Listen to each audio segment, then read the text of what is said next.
In the last video, we learned how to find the piecewise function when the graph is given. We see that the graph in this example has no, let's say, gaps, like in the previous video.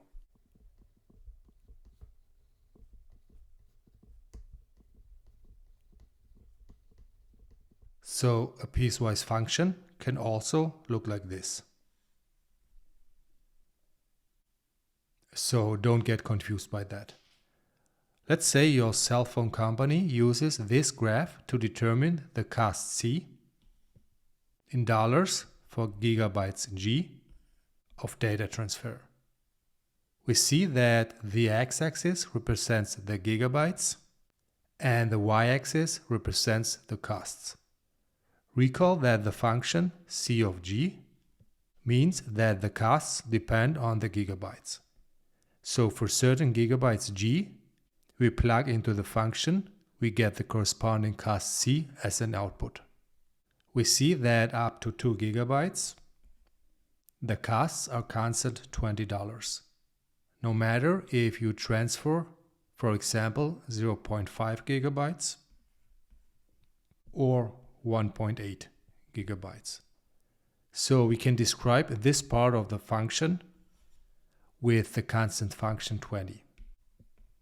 For gigabytes between 0 and 2. In other words, G is greater than 0 and less than or equal to 2.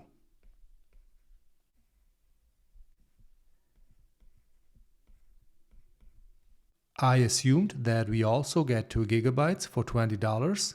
That's why I wrote less than or equal to instead of just less than. What about the second part of the function? The second part of the function is array, which represents a linear function. Do you remember how we can express a linear function? Feel free to pause the video and think about it. To express a linear function, we need the slope and the c-intercept. In other words, we have to know where the line intersects the c-axis. Let's first find out the slope. We see that when we go 1 unit to the right, we have to go 10 units up. So the slope is 10 over 1, which is 10. Now, how do we know where this line intersects the c-axis? Feel free to pause the video and try it yourself. We just have to move at any point of the graph 10 units down and 1 unit to the left. The best way to do that is an intersection which crosses the ray. So let's start from here, for example.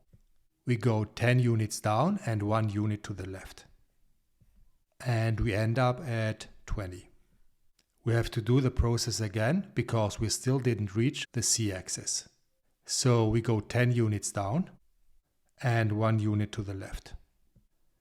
Again, 10 units down and 1 unit to the left. And end up at the origin. So if the line would not be restricted, it would intersect the c-axis at 0.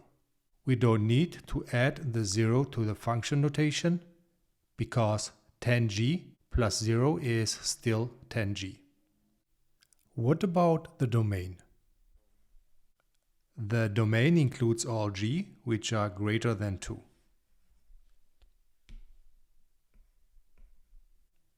So we found the piecewise function notation by its given graph. Last question. How can we find the cost of using 1 gigabyte of data and the cost of using 3 gigabytes of data?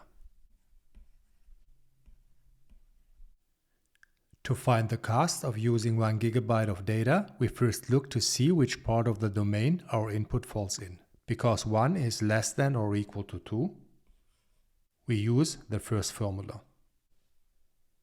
So C of 1 equals 20. In other words, the cost of using 1 gigabyte of data is $20. To find the cost of using 3 gigabytes of data, C of 3, we see that our input of 3 is greater than 2. So we use the second formula.